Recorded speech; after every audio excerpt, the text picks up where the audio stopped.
slowly a lot of the entry level jobs are going to in the way of being replaced by artificial intelligence. Ito raw ang napapansin ng isang associate professor at job search coach mula Edmonton tungkol sa realidad na hinaharap ng mga kabataan sa Canada, edad 15 hanggang 24, na nahihirapan sa paghahanap ng trabaho. Ayon sa bagong report na inilabas ng Statistics Canada Biyernes, sa 1.6 million Canadian na nawalan ng trabaho sa December 2025, ang unemployment rate para sa mga kabataan pumalo sa 13.3%.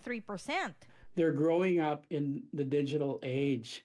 And then maraming mga entry-level jobs na kailangan may experience. They're looking for, employers are looking for some kind of work experience. Mahalaga ayon sa job search coach na subukan ng mga kabataan na mag-volunteer sa mga kumpanya o sektor na nais nilang pasukin para mailagay sa kanilang resume ang mga matutunang skills.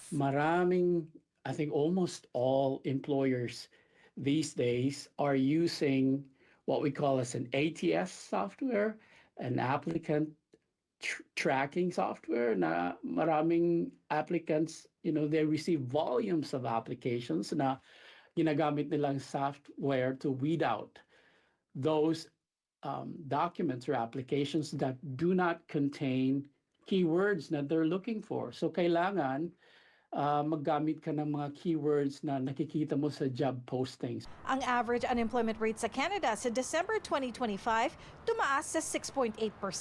Kaya mahalaga ayon sa job search coach na maging bukas ang mga job applicants sa iba't ibang mga lugar ng trabaho. First thing I can think of is the willingness to transition or change industries.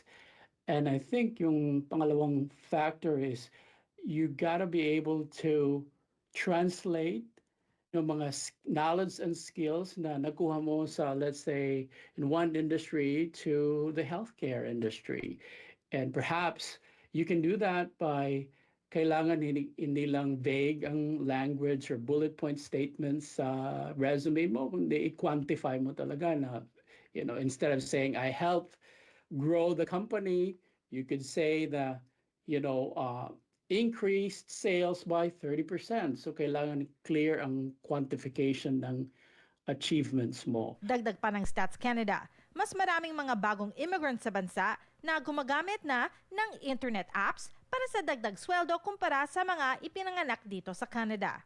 Huwag daw aniya, mahiya na ilagay sa resume ang mga skills na natutunan mula sa tinatawag na gig economy. Discipline and being able to manage your time and customer service skills. It's a positive thing. And, right now there's so many remote types of work that are available out there. So that's a plus if you include that in your resume. Teresa Barrera, Omni News, Vancouver.